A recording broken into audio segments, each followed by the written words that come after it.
हर शीशा टूट जाता है पत्थर की चोट से, पत्थर ही टूट जाए वो शीशा तलाश कर। बिस्मिल्लाहिर्रहमानिर्रहीम। केमिस्ट्री ऑलराउंडर के साथ मैं हूं मलिक जमशेद और आज हम 9th केमिस्ट्री का लेक्चर नंबर 3 लेकर आए हैं। इसमें हम इंशाल्लाह पढ़ेंगे कि डेफिनेशन ऑफ केमिस्ट्री क्या होती है या केमिस्ट्री क्या है, और साथ साथ हम ये भी देखेंगे कि मैटर क्या होता है। तो हम इन दोनों को अच्छे से समझेंगे और उसके बाद आपने अभी तक अगर 9th केमिस्ट्री चैप्टर नंबर 1 की पहली 2 वीडियोस नहीं देखी तो यहाँ पर आपको एक आई सा साइन दिख रहा होगा जो कि आई बटन है, इसके ऊपर आप क्लिक करेंगे तो आपके सामने जो है उसकी प्लेलिस्ट खुल जाएगी। लास्ट 2 वीडियोस की आप उन्हें वॉच करें। तो हम वक्त के ज़िया के बगैर शुरू करते हैं अपना लेक्चर आज का।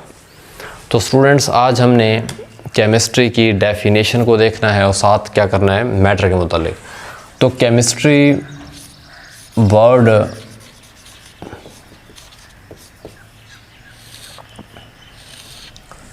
अगर हम पहले लेक्चर की बात करें तो हमें ये पता था कि केमिस्ट्री एक साइंस की ब्रांच है और हमने पहले लेक्चर में इसको बड़े अच्छे से पढ़ा था। तो साइंस की ब्रांच तो है, इसमें हम क्या पढ़ते हैं। मैंने पहले 2 लेक्चर में केमिस्ट्री की डेफिनेशन नहीं बताई थी। उसकी वजह ये थी कि मैंने आपके अंदर जो है ना ये केमिस्ट्री का पहले वीडियो में बैकग्राउंड बताया था, दूसरी वीडियो में पहले उसकी अहमियत बताई थी ताकि आपको कम से कम इस काबिल हो जाए कि केमिस्ट्री की आपकी ज़िंदगी में क्या वैल्यू है। तो आज मैं आपको केमिस्ट्री की कुछ हद तक डेफिनेशन बताता हूँ, लेकिन इसकी डेफिनेशन को समझने के लिए हमें मैटर को समझना बहुत ज़रूरी है। तो अभी हम इसकी डेफिनेशन देख लेते हैं। तो हमारे पास डेफिनेशन है, द ब्रांच ऑफ साइंस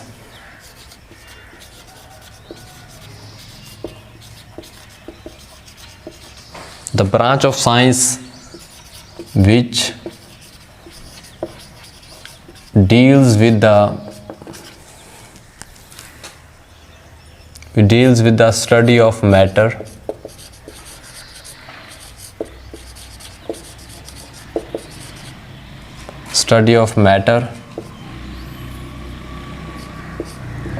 और इस मैटर की हमारे पास क्या होगा, its composition,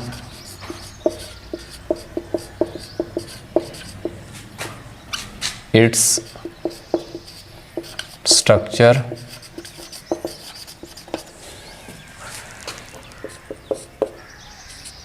its properties, and their reactions। तो स्टूडेंट्स, ये है हमारे पास केमिस्ट्री की डेफिनेशन कि हम क्या करते हैं। अगर हम इसको समझें तो केमिस्ट्री जो है एक साइंस की हमारे पास क्या है, ब्रांच है, जिसके अंदर हम क्या करते हैं, मेन हमारे पास क्या पॉइंट है, साइंटिफिक या सिंपल स्टडी ऑफ क्या करते हैं, मैटर करते हैं। और उस मैटर की हम 4 बातें पढ़ते हैं। नंबर 1 हम कंपोजिशन पढ़ते हैं, नंबर 2 हम उसकी क्या पढ़ते हैं, स्ट्रक्चर पढ़ते हैं, नंबर 3 हम उसकी क्या पढ़ते हैं, प्रॉपर्टीज़ पढ़ते हैं, और नंबर 4 हम क्या पढ़ते हैं, उनके रिएक्शंस पढ़ते हैं।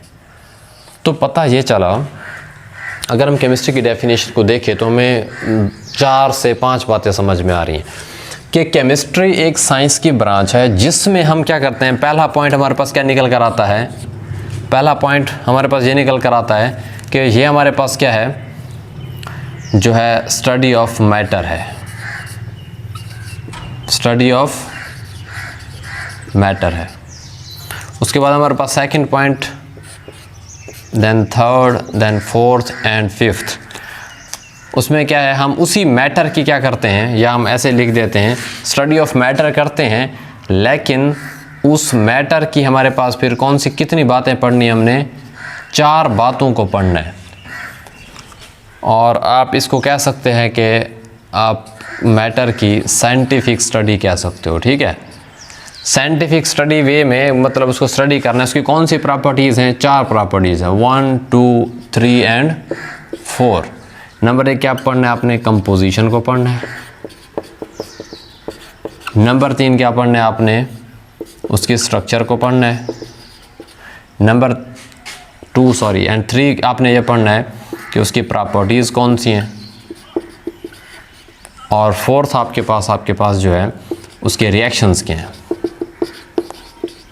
तो स्टूडेंट्स, हमारे पास ये केमिस्ट्री की अगर मैं सादा लफ्ज़ों में तारीफ़ बताऊं तो ये है। फिर हमारे पास जो प्रॉपर्टीज़ होती हैं, ये प्रॉपर्टीज़ भी फिर 2 तरह की होती हैं। एक आपके पास कौन सी होती हैं, फ़िज़िकल प्रॉपर्टीज़ होती हैं, और दूसरी आपके पास कौन सी होती हैं, केमिकल प्रॉपर्टीज़ होती हैं। तो अगर आपसे ये कहा जाए कि सर केमिस्ट्री क्या है, तो आपने सिंपल बताना है कि it is a branch of science which deals with the scientific study, या सिंपल स्टडी ऑफ मैटर, इन विच क्या करते हैं हम उस मैटर की 4 चीज़ों को पढ़ते हैं भाईजान। एक कंपोजिशन, जिसको उर्दू में हम क्या बोल देते हैं, उर्दू में हम इसको कह देते हैं कि उसकी तरकीब क्या है, मतलब वो बना किस चीज़ का हुआ है। अच्छा जी, उर्दू में अच्छा स्ट्रक्चर क्या है, उसकी साख्त क्या है, उसके वो किस तरीके से जुड़ा हुआ है, वो हम पढ़ते हैं। उसके बाद प्रॉपर्टीज़, मतलब उसकी खसूसियात के मुतालिक पढ़ते हैं हम, और रिएक्शंस, उनके जो तामलात हैं, मतलब दूसरों के साथ वो किस तरीके से मिलता है। तो मैटर को पढ़ना है, वो मैटर बना किस चीज़ का है, उसकी साख्त कैसी है, उसकी खसूसियात कौन सी हैं, उसकी फ़िज़िकल जो ज़हरी खसूसियात होती हैं, केमिकल वो जो उसकी रिएक्शन के लिहाज से होती हैं, और इसको हम क्या करते हैं, इसमें हम दूसरों के साथ रिएक्शन। अब देखो ये खुद मैटर है तो वो किसी और मैटर के साथ भी तो रिएक्शन करेगा।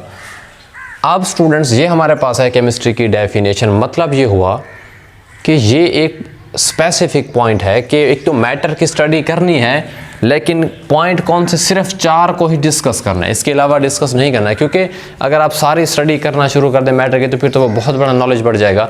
तो केमिस्ट्री में हम सिर्फ और सिर्फ 4 ही चीज़ें पढ़ेंगे मैटर की, ठीक है। कंपोजिशन पढ़ेंगे, स्ट्रक्चर पढ़ेंगे, प्रॉपर्टीज़ पढ़ेंगे, और कौन सा है, रिएक्शंस पढ़ेंगे। तो स्टूडेंट्स इस चीज़ को हम बोलते हैं केमिस्ट्री की ब्रांच है। अब सवाल ये पैदा होता है कि सर ये क्या है, कंपोजिशन क्या होती है, ये स्ट्रक्चर क्या है, प्रॉपर्टीज़ क्या, फिजिकल कौन सी होती है, केमिकल कौन सी होती है, रिएक्शंस कौन से। स्टूडेंट्स मैं आपको रट्टा नहीं लगवाना चाहता, अगर मैं चाहूँ तो अभी यहीं पर थोड़ा थोड़ा एक एग्जाम्पल देके इसको ख़त्म कर सकता हूँ, लेकिन मेरे ख्याल में अभी तक इस डेफिनेशन को लिखने से आपको कम से कम इतना पॉइंट क्लियर हो चुका होगा कि मैटर की स्टडी होती है, और मैटर की स्टडी के साथ साथ हम कौन से मैटर की 4 बातें अगर ये वाली पढ़ लें तो वो ब्रांच कौन सी होती है, केमिस्ट्री की ब्रांच होती है। अब इन 4 पॉइंट, ये बज़ाहिर आपको छोटे से पॉइंट दिख रहे हैं, लेकिन इनको समझने के लिए सबसे पहले हमें इसको समझना ज़रूरी है। तो समझ आ रही है, जब तक आपको मैटर का ही नहीं पता चलेगा कि मैटर खुद क्या है, तो आप इन प्रॉपर्टीज़ को कैसे समझ सकते हैं, कॉमन सेंस की बात है। तो कंसेप्ट के साथ चलिए मैं आपको सारा बताऊंगा। ये ऐसे समझ लें कि मैटर की मुकम्मल स्टडी करने के बाद ही हमारी केमिस्ट्री की क्या होगी, तारीफ़ पूरी होगी, तभी हम समझ पाएंगे कि एक्चुअल में केमिस्ट्री क्या होती है। और मैटर की जो स्टडी है, इसकी क्लासिफिकेशन पढ़ेंगे, इसकी ग्रुप बंदी पढ़ेंगे कि इस मैटर में क्या क्या चीज़ें आ जाती हैं। अगर आपको मैटर की अच्छे से समझ में आ जाती है तो यकीन मानिए मेरे ख्याल में केमिस्ट्री का सबसे अहम तरीन लेक्चर यही होगा। ये सिर्फ आम लेक्चर नहीं है, क्योंकि जितने भी कंसेप्ट आपके बनते हैं, जितने भी केमिस्ट्री की एक बुनियाद समझ लें, वो मैटर ही है। मैटर से ही हम आगे चलते हैं, क्योंकि मैटर की क्लासिफिकेशन बहुत ज़्यादा, इसी में हम एलिमेंट्स इसी में पढ़ते हैं, एटम भी इसी में पढ़ते हैं, कंपाउंड भी इसी में पढ़ते हैं, मिक्सचर भी इसी में पढ़ते हैं। अब ये नाम आपको अजीब लग रहे हैं, इंशाल्लाह नेक्स्ट वीडियो में आपको क्लियर करूँगा। अभी तक मैं जल्दी से बता देता हूँ, आपने सिर्फ इतना ही जानना है इस वीडियो में कि केमिस्ट्री मैटर की स्टडी होती है। अच्छा, मैटर की स्टडी को साइंटिफिक वे में पढ़ना है, और मैटर की सिर्फ और सिर्फ ये 4 बातें अगर हम उस मैटर के बारे में पढ़ लेते हैं तो वो हमारे पास क्या कहलाती है, केमिस्ट्री कहलाती है। छोटी सी मिसाल मैं दे देता हूँ। H2O आपके पास पानी क्या है, मैटर है। अच्छा, मैटर के मुतालिक आप पानी की कंपोजिशन देखेंगे, पानी की क्या देखेंगे, स्ट्रक्चर देखेंगे, वो बना कैसे, पानी की खसूसियात कैसी होती है, पानी के रिएक्शन कौन से होते हैं। ये वाली 4 बातें हम पढ़ेंगे इसमें। अब तो ये मैटर की स्टडी, अगर आप जैसे इस पानी को स्टडी करते हो साइंटिफिक तरीके से, और पानी को स्टडी करना है इन 4 बातों को जहन में रखकर, तो समझ लीजिए आप केमिस्ट्री की ब्रांच में ही स्टडी कर रहे हैं। तो अभी तक इतना ही काफ़ी है। तो अब मैं आपको बता देता हूँ कि हमारे पास मैटर क्या होता है, क्योंकि स्टूडेंट्स इन 4 बातों को समझने के लिए पहले मैटर का समझना क्या है ज़रूरी है। अगर आपको मैटर की समझ ना आई तो हम केमिस्ट्री की डेफिनेशन को सही तरीके से नहीं समझ पाएंगे। तो स्टूडेंट्स हमारे पास यहाँ पर जो मैटर है, अगर हम मैटर की क्लासिफिकेशन देख लें तो सबसे पहले हम खुद जान लेते हैं कि मैटर क्या है। मैटर क्या है। अभी हमने केमिस्ट्री को जाना, केमिस्ट्री को ये जाना कि मैटर होता है, और मैटर की कौन सी 4 बातें अगर हम पढ़ लें तो वो केमिस्ट्री होती है। तो हमें ये तो पता चला कि खुद के मैटर क्या है। तो मैटर हमारे पास ये होता है एनीथिंग विच, उसके 2 पॉइंट होते हैं, anything which occupy space and mess. देखो मैटर की बहुत ही आसान सी तारीफ स्टूडेंट्स, ऐसी हर वो चीज़, कोई भी ऐसी चीज़ जिसके पास मैस है, जिसका हमारे पास क्या है, जो थोड़ी बहुत जगह घेरती है, जिसकी स्पेस है, तो उसे हम क्या बोलते हैं, मैटर बोलते हैं। फिर तो हर चीज़ मैटर है। मैं भी मैटर हूँ, आप भी मैटर हैं, ये वाइट बोर्ड मार्कर्स भी क्या हैं, मैटर हैं, ये हमारे पास डस्टर पड़े, ये भी मैटर है, ये वाइट बोर्ड भी मैटर है। तो ऑलमोस्ट आपको जितनी भी चीज़ें दिख रही हैं आपको सारी मैटर नज़र आ रही है। So anything which occupy space and mess, हम उसको क्या बोलते हैं, मैटर बोलते हैं। अच्छा, तो सवाल ये पैदा होता है कि मैटर कौन कौन सी हालतों में पाया जाता है। तो उसकी ज़हरी जो हालतें हैं, मैं आपको अगर इसकी फ़िज़िकल, अभी केमिकल क्लासिफिकेशन नहीं बता रहे, इंशाल्लाह मैं नेक्स्ट वीडियो में करेंगे। अगर मैं इसकी फ़िज़िकल क्लासिफिकेशन की बात करूं, जो हमें ज़हरी नज़र आते हैं, ये आप पढ़ते भी आए हैं, आपको एक तो क्या दिखता है, सॉलिड दिखता है। मैटर आपको सॉलिड में दिखता है। आप जिस रूम में बैठे हैं, जहाँ पर बैठे हैं, अगर आप इधर नज़र दौड़ें तो आपको मोस्टली 90 से 95% चीज़ें सॉलिड दिखेंगी। आपके रूम में जितनी भी चीज़ें पड़ी हैं सॉलिड हैं। उसके बाद आपके पास है जी लिक्विड है। उसके बाद थर्ड आपके पास कौन सा है जी, गैस है। फोर्थ आपके पास कौन सा है जी, आपके पास प्लाज्मा है। फिफ्थ, हालांकि ये आपकी बुक में नहीं है, लेकिन नाम अगर जान लें तो ये मेरे ख्याल में इनफ है। थोड़ा सा एक्स्ट्रा भी अगर हम देख लें तो अच्छा रहेगा। बोस आइंस्टाइन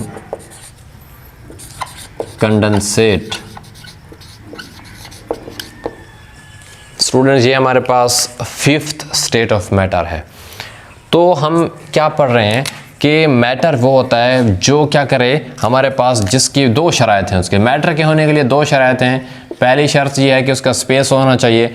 दूसरी शर्त ये है आपके पास कि उसका क्या होना चाहिए, कुछ ना कुछ मैस होना चाहिए। तो उसके मुताबिक अगर हम क्लासिफिकेशन करें तो हमारे पास आपकी बुक में, ये मैं पहले ही बता देता हूँ, आपकी बुक में सिर्फ़ और सिर्फ ये 3 ही जो है इसकी क्लासिफिकेशन दी गई हैं कि एक सॉलिड होता है, दूसरा कौन सा लिक्विड है, तीसरा कौन सा गैस है। या तो आपको चीज़ें सॉलिड में दिखेंगी, या लिक्विड में, या फिर किस में, गैस में। लेकिन ये 2 हालतें आपको एक्स्ट्रा इन्फॉर्मेशन के लिए हैं, ये जानना बहुत ज़रूरी है। तो मैं इनके बारे में थोड़ा सा डिस्कस कर देता हूँ। अच्छा, सबसे अहम चीज़ सॉलिड, मैंने आपको पहले बोला है मोस्टली हमारे पास जो मैटर है वो किस में पाया जाता है, यहाँ पर जो अगर इन तीन का मौज़ना हम करें तो आपको सॉलिड में ही दिखता है।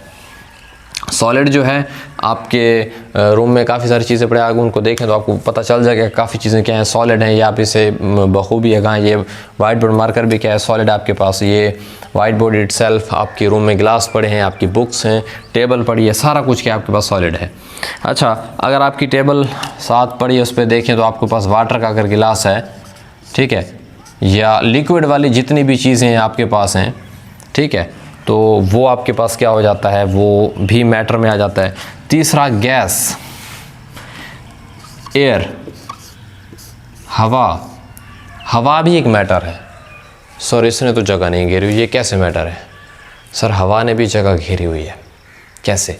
आपकी हवा के अंदर ऑक्सीजन गैस भी मौजूद है जो आप सांस लेने के लिए इस्तेमाल कर रहे हैं, जो आप सांस के ज़रिए बाहर निकाल रहे हैं, ठीक है। कार्बन डाइऑक्साइड CO2 भी मौजूद है।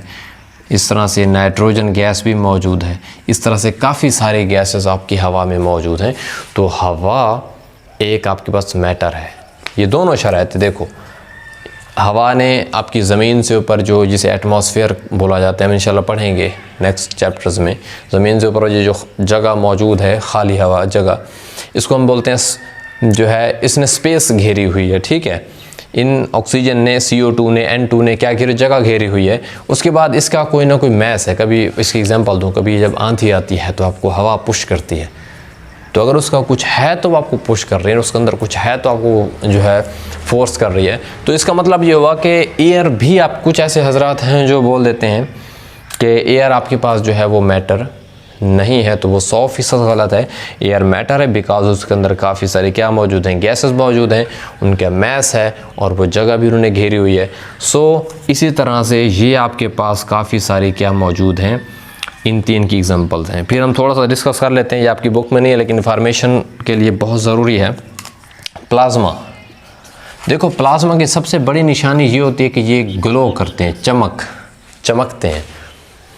आप जिस रूम में बैठे हैं, आप अगर गौर से देखें आपके घरों में जो बल्ब्स हैं, ठीक है, और जितने भी आपके पास लाइट्स हैं, उनमें आपके पास क्या होता है, वो ग्लो कर रहे होते हैं, ठीक है। ख़ास तौर पर आपके जितने भी ये जो ट्यूब लाइट्स हमारे पास होती हैं, उनके अंदर अगर देखें तो वो जो बल्ब हैं उनके अंदर आर्टिफिशियल प्लाज्मा हमने रखा होता है, जिसकी वजह से क्या होता है, वो एनर्जी की मौजूदगी में, करंट की मौजूदगी में वो ग्लो करता है। सो जितने भी ग्लोइंग वाली चीज़ें हैं आपके पास, ये क्या होते हैं, इनमें प्लाज्मा होता है। और ये हमने खुद बनाया अपने यूज़ के लिए, अपने फ़ायदे के लिए। इसको बोलते हैं आर्टिफिशियल प्लाज्मा बोलते हैं। हम फ्यूचर में पढ़ेंगे इंशाल्लाह नेक्स्ट क्लासेस में। तो प्लाज्मा आपके पास क्या करता है, ग्लो करता है, जैसे कि आपके जो जितने भी लाइट्स हैं उनके अंदर ये पाया जाता है प्लाज्मा। इसी तरह से अगर आप, ये तो हो गया ना एग्जांपल दी आर्टिफिशियल जो हम खुद बनाते हैं, कुछ ऐसा प्लाज्मा भी होता है जो नेचुरल होता है। नेचुरल प्लाज्मा भी होता है कुदरती तौर पर, जो अल्लाह ताला ने बनाया है, ठीक है। तो वो कौन सा होता है, वो आपके पास अगर सूरज को देख लें, जितने भी आपके पास सितारे हैं, स्टार्स को देख लें, तो ये भी आपके पास क्या सूरज प्लाज्मा है। तो जितने भी सितारे चमक रहे हैं रात को देखें, ये सन, सूरज आपके पास चमक रहा है। तो जितने भी ये ग्लोइंग चीज़ें हैं, या जितने भी गैलेक्सी में ये सारे आपको रात को स्टार्स नज़र आते हैं, सो ये सारी की सारी चीज़ें नेचुरल प्लाज्मा में आती हैं। तो प्लाज्मा की सबसे बड़ी निशानी ये है कि ये ग्लो करते हैं। सो ये हो गया प्लाज्मा। तो ये भी तो कायनात का हिस्सा है ना। तो प्लाज्मा आपके पास आ गया यहाँ पर। और 5th स्टेट आपके पास है बोस-आइंस्टाइन कंडेंसेट। इसकी वजाहत मैं अभी बिल्कुल नहीं बताऊंगा, क्योंकि इसकी जो एक्सप्लेनेशन है वो थोड़ी मुश्किल है, आपके लेवल के अकॉर्डिंग नहीं है, और मैं नहीं चाहता कि आपको बिला वजह परेशान करूं। सो मैं इतना बताना चाहूँगा, अगर आपको इस स्टैंडर्ड पर, 9th के स्टैंडर्ड पर सिर्फ ये भी पता चल जाए ना कि मैटर की 5th जो स्टेट है वो बोस-आइंस्टाइन कंडेंसेट है, तो मेरे ख्याल में ये बहुत ही बड़ी बात होगी। तो मैं थोड़ा सा इसके नाम से बता देता हूँ ताकि आपको याद रहे। जो बोस था आपके पास वो इंडियन साइंटिस्ट था और आइंस्टाइन अमेरिकन था।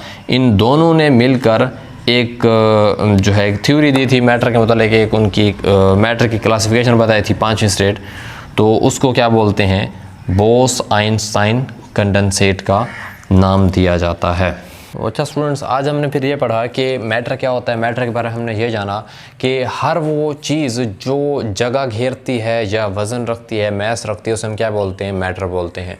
और उसमें हमने फ़िज़िकल क्लासिफिकेशन पढ़ी, ज़ाहरी जो फ़िज़िकल का मतलब जो हमें ज़ाहरी अपनी आँखों से नज़र आते हैं, जो चीज़ मैटर में मौजूद है, वो चीज़ हमारे पास कौन सा, एक सॉलिड था, जो कि ज़्यादातर सॉलिड फॉर्म में ही हमारे पास पाया जाता है। मुख्तलिफ़ चीज़ें हमारे पास सॉलिड में है। फिर हमने लिक्विड पढ़ा, फिर गैस के मुतालिक पढ़ा, फिर हमने प्लाज्मा के मुतालिक पढ़ा, और फिर हमने कौन सा पढ़ा, बोस-आइंस्टाइन कंडेंसेट के मुतालिक पढ़ा। बोस इंडिया का आपके पास साइंटिस्ट था, आइंस्टाइन अमेरिकन था। इन दोनों ने मिलकर काम किया तो एक नई 5th स्टेट मैटर की डिस्कवर की, जिसे हम बोलते हैं बोस-आइंस्टाइन कंडेंसेट बोलते हैं।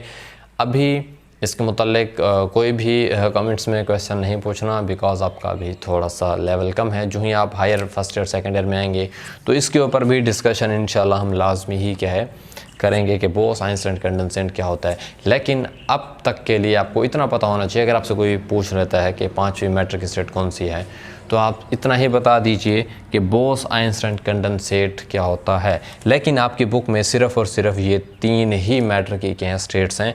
ये 4थी और 5वीं मैंने आपको एक्स्ट्रा बता दिया ताकि आपका नॉलेज थोड़ा सा बूस्टअप हो और बढ़े।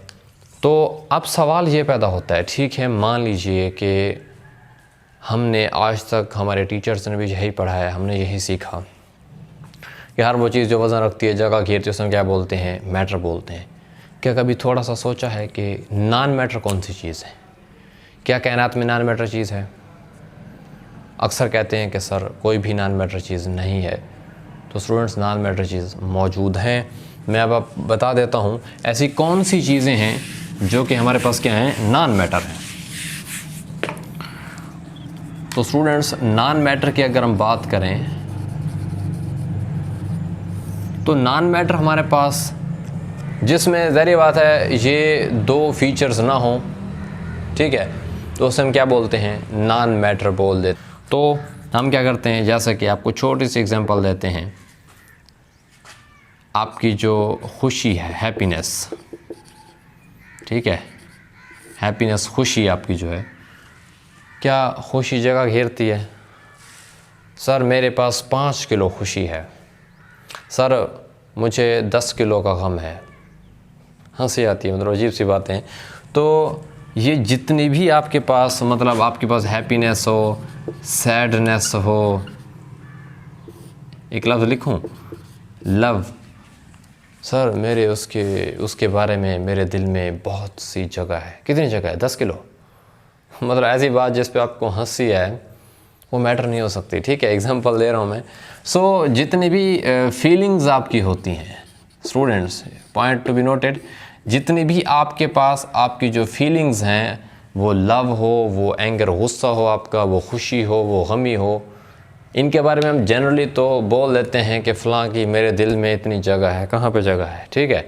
सो ये फीलिंग्स हैं। इन फीलिंग्स के लिए साइंटिफिक वे में ये साबित करना मुश्किल है कि इनकी क्या स्पेस भी है, इनका मैस भी होता है। तो जितनी भी आपकी फीलिंग्स होती हैं ये नॉन मैटर होती हैं। पॉइंट नंबर 2, आपके पास जितनी भी खसूसियात, प्रॉपर्टी होती है, ठीक है, ठीक है, प्रॉपर्टीज़, वो भी आपके पास क्या होती हैं, वो भी नॉन मैटर होती हैं। कैसे? आपके पास जैसे कि इलेक्ट्रिसिटी है, इलेक्ट्रिसिटी एक ख़ुद खसूसियत है, ठीक है, एक टर्म का नाम है। और ये हमारे पास जो करंट का बहाव होता है, ठीक है, उस करंट के अंदर हमारे पास इलेक्ट्रॉन होते हैं, हम पढ़ेंगे वो क्या होते हैं। तो ये जो चार्जेस का बहाव होता है उसके अंदर इलेक्ट्रॉन होते हैं, वो इलेक्ट्रॉन मैटर हैं, उनका मैस भी होता है, उनका स्पेस भी होता है। लेकिन ये इलेक्ट्रिसिटी एक ऐसे समझ लें कि उसकी खसूसियात है, उसका नाम है, उस चार्जेस के बहाव का नाम है। तो ये नाम आपके पास मैटर नहीं हो सकता, ये ख़ुद नॉन मैटर इलेक्ट्रिसिटी वर्ड, क्योंकि ये एक प्रॉपर्टी है, खसूसियत है। लेकिन उसके अंदर मौजूद जो इलेक्ट्रॉन हैं वो आपके पास क्या होते हैं, उनका स्पेस भी घेरते हैं, उनके पास क्या होता है, मैस भी होता है। इवन कि ये छोटा सा आपके पास तिनका भी पड़ा हो ना, आप इसे भी नॉन मैटर नहीं बोल सकते। क्यों? क्योंकि वो उसने थोड़ी बहुत जगह तो घेरी हुई है ना। तो ये आपके पास क्या है स्टूडेंट्स, ये आपके पास क्या होता है, मैटर जो है, इलेक्ट्रिसिटी नॉन मैटर है। जितनी भी फीलिंग्स आपकी हैं वो भी क्या होती हैं, नॉन मैटर होती हैं। उसके अलावा आप खुद देख लें, बाकी जितनी चीज़ें वो जो जगह घेरती हैं, मैस रखती हैं, स्पेस है, उनको हम क्या बोलते हैं, मैटर बोलते हैं। अच्छा, तो स्टूडेंट्स साहब हम ऐसे करते हैं कि चंद एक ना नॉन मैटर की एग्जांपल जो है हम देख लेते हैं। अब ये ऐसे एग्जांपल्स हैं जो कि नॉन मैटर हैं, जो फिज़िकली ना तो मैस है इनका, ना ही क्या स्पेस है। तो जैसे कि सबसे पहली एग्जांपल कौन सी है, हम लव की ले लेते हैं। ये तो हम अक्सर सुनते रहते हैं ना, हमारे दिल में आपके लिए बहुत ज़्यादा क्या है, मोहब्बत है। सो लव एक फीलिंग है, ठीक है। इसकी बज़ाहिर हम दुनिया में तो बोल देते कि मेरे दिल के ना 4 खाने हैं, एक खाने में आप हो या चारों में आप हो। सो वो एक दुनियावी जगह है कि हम बोल देते हैं कि मेरे दिल में आपके लिए इतनी जगह है। लेकिन लव एक फीलिंग है। एक्चुअल में साइंटिफिक वे से अगर हम साबित करें तो हकीकत में हमारे पास इसका प्रूफ नहीं है कि दिल में जो है या किसी भी जगह पर हम बोल देते हैं लव की, ना तो साइंटिफिक वे से प्रूफ है स्पेस है, ना ही इसका क्या है, मैस है। सो ये एक फीलिंग का नाम है, ठीक है। और फीलिंग जितनी भी होती हैं उनका ना कोई मैस होता है, ना ही क्या होता है, स्पेस होती है। सो इसी वजह से लव हमारे पास क्या है, एक नॉन मैटर। इस तरह से हेट, नफ़रत, ये भी एक फीलिंग है, किसी से नफ़रत करना। अच्छा, कभी सुना है लव के बारे में कि मुझे आपसे ना 5 किलो मोहब्बत है, और अगर आपने कभी मुझे आपसे 2 किलो नफ़रत है, कल 3 किलो हो जाएगी। सो लव हो, हेट, नफ़रत हो, ईमानदारी, मतलब ऐसी चीज़ सिंपल आप ऐसे देखें इसकी ट्रिक आपको बता देता हूँ कि कोई ऐसी चीज़ जो आप ना 2 किलो या 1 किलो कहीं से अगर आप लेके आ सकते हो ना, ठीक है, ये ट्रिक है, मे बी कुछ जगह पे अप्लाई ना हो लेकिन ऑलमोस्ट अप्लाई हो सकती है कि आप अगर कहो ना कि 2 किलो चीज़ कहीं से ला सकते हो, अगर वो आप लेकर आ जाओ तो मतलब वो मैटर है। अगर नहीं लेके आ सकते तो वो कौन सा नॉन मैटर है। 2 किलो लव लेके आ सकते हो? नहीं। हेट? नहीं। ईमानदारी, ऑनेस्टी, यार उस बंदे की ना 10 किलो ईमानदारी है, तो ऐसा नहीं है। सो इट्स आल्सो ये एक प्रॉपर्टी उस बंदे की कैरेक्टर वाइज है, तो ऑनेस्टी भी नॉन मैटर है। किसी का जुल्म 10 किलो जुल्म करता है, एंग्रीनेस उसका इतना गुस्सा है, मैथ्स में करो, हैप्पीनेस उसकी 5 किलो खुशी है। सनलाइट, ये एक छोटा सा सोचने वाला है। अक्सर स्टूडेंट्स कंफ्यूज हो जाते हैं कि सनलाइट भाईजान क्या है, मैटर है, अक्सर कहते हैं, लेकिन स्टूडेंट्स सनलाइट हमारे पास क्या है, नॉन मैटर है। उसकी वजह मैं बता देता हूँ, क्योंकि मैं आपको अभी साबित कर देता हूँ। मान लीजिए ये सन है, सूरज, और सूरज से क्या आ रही है, लाइट आ रही है। अगर लाइट के सामने, और लाइट की स्पीड पता है कितनी है, 3 × 10⁻⁸ जो है 8 मीटर पर सेकंड। ये इतनी ज़्यादा स्पीड है, इतनी ज़्यादा आप सोच भी नहीं सकते। इमेजिन, मतलब आवाज़ से भी इसकी स्पीड क्या है, बहुत ज़्यादा है। सो ये स्पीड, अगर स्पीड के साथ रोशनी की रेज़, अब ये हम खड़े हैं, ठीक है, हमारे ऊपर अगर पड़े, अगर इसके अंदर थोड़ा सा भी मैस होता, और जो उसकी स्पीड है, एक गोली को देखने कितनी तेज़ होती है, छोटा सा साइज़ होता है उसका, बंदा किल कर देती है, और वो उसकी स्पीड तो फिर भी कम है। अब इस स्पीड से अगर वो हमारे ऊपर टकराए तो हम बचेंगे? सो इसके अंदर, मेरी बात सुने, इसके अंदर ना छोटे छोटे पैकेट होते हैं एनर्जी के। जो सूरज की लाइट आती है, इसके अंदर छोटे छोटे एनर्जी के पैकेट होते हैं, उनको हम बोलते हैं फोटॉन। फोटॉन क्या है, ये सूरज की जो रोशनी आ रही होती है उसके अंदर एनर्जी के छोटे छोटे पैकेट होते हैं, और इनका मैस 0 होता है, इनका मैस होता ही नहीं है। अगर इनका मैस होता तो यकीन माने हमारे साथ क्या होता आप सोच भी नहीं सकते, तो हम सारे किल हो जाते। सो इसी वजह से ये फोटॉन इतने, मतलब वेट इनका बिल्कुल नहीं होता। सो अब इसके अंदर मानते हैं जो लाइट आ रही है एनर्जी है, लेकिन वो हमारे ऊपर क्या है, उसका जो असर अगर होता तो उसके अंदर, इस वजह से फोटॉन है, फोटॉन का मैस 0 होता है। इस वजह से अगर इसका मैस ही नहीं है तो इट मीन्स सनलाइट हमारे पास क्या है, एक नॉन मैटर चीज़ है। और इसके अंदर मानते हैं कंपोजिशन काफ़ी सारी, आपके पास यूवी रेज होती हैं, अल्ट्रावायलेट हैं, ये भी आप पढ़ेंगे। अभी आप इनके नाम, मतलब ऐसे समझ लें, इस जो सूरज की रोशनी आ रही होती है इसकी, फिर इसके अंदर 7 किस्म की मज़ीद लाइट की किस्में होती हैं, वो हम पढ़ेंगे आगे। इनके नाम अभी आप ऐसे सुनकर कंफ्यूज हो जाएंगे। सो अभी इतना ही समझें कि सूरज की जो लाइट आती है उसके अंदर छोटे छोटे फोटॉन होते हैं, एनर्जी के पैकेट होते हैं, उनका मैस होते ही नहीं। अगर होता तो हमारे ऊपर हिट करता, हम मतलब सर्वाइव ही ना करते। क्यों? क्योंकि ये बहुत ज़्यादा फास्ट स्पीड है, इससे ज़्यादा स्पीड और जो है नहीं हो सकती यहाँ पर, क्योंकि ये बहुत ज़्यादा तेज़ है। सो ये यहाँ पर है। सो इसी वजह से लाइट में फोटॉन है, फोटॉन का मैस ही नहीं है। सो मैस नहीं है तो और जगह भी ऐसा थोड़ी है कि जो है रोशनी ने ज़मीन पे जगह घेरी हो हम, और हमारा चलने के लिए जगह ना हो। सो सनलाइट भी क्या नॉन मैटर है। इस तरह से साउंड है, साउंड भी नॉन मैटर है। आप ले आ सकते हो 2 किलो साउंड, ऐसा नहीं है। शैडो, साया, आपका साया भी नॉन मैटर है। कुछ हजरात ऐसे हैं, स्टूडेंट्स कुछ समझ लेते हैं कि भाई शैडो हमारा क्या मैटर है, मैटर नहीं है। अगर ऐसा होता तो आपका, जब आप जा रहे हो, आपका शैडो साथ साथ चल रहा होता, वो किसी के साथ टकरा जाता तो आपकी शैडो की वजह से झगड़ा हो जाता कहीं पर। सो ऐसा सीन यहाँ पर आपको देखने को नहीं मिलेगा। शैडो आपके पास क्या है, shadow is also known matter. क्यों? क्योंकि इसका ना तो मैस है ना ही क्या स्पेस है। आपकी जितने भी थॉट्स हैं, जो आप सोचते हो, वो भी क्या आपके पास नॉन मैटर है। मतलब जो ख्याल करते हो, ऐसा थोड़ी है कि मेरे दिमाग में ना इतने किलो ना थॉट्स ने जगह घेरी हुई है। इस तरह से आपके आइडियाज़, ख्यालात है। मैग्नेटिज़म में एक्चुअली आपके पास इलेक्ट्रॉन होते हैं। इलेक्ट्रॉन क्या होता है, इलेक्ट्रॉन ये इर्द गिर्द ना इन्होंने एक घेराव बनाया होता है यहाँ पर, ठीक है। और मतलब एक फील्ड सी, इलेक्ट्रॉन जैसे मकनातीस देखे ना, मकनातीस दूसरे को, अभी वो करीब ही नहीं गया होता, वो उसे पुश करता है आगे की तरफ। मसलन एक मकनातीस अगर यहाँ पर है, दूसरा भी यहाँ पर है, वो भी उसके करीब पहुँचे नहीं होता, वो आगे मूव करने लगता है। कभी आपने ये बच्चे हों, छोटे हों, खेलते होंगे, असल में उसकी फील्ड होती है यहाँ पर, वो फील्ड उसको आगे धक्का दे रही होती है, हालांकि वो खुद वहाँ पर नहीं पहुँचा होता।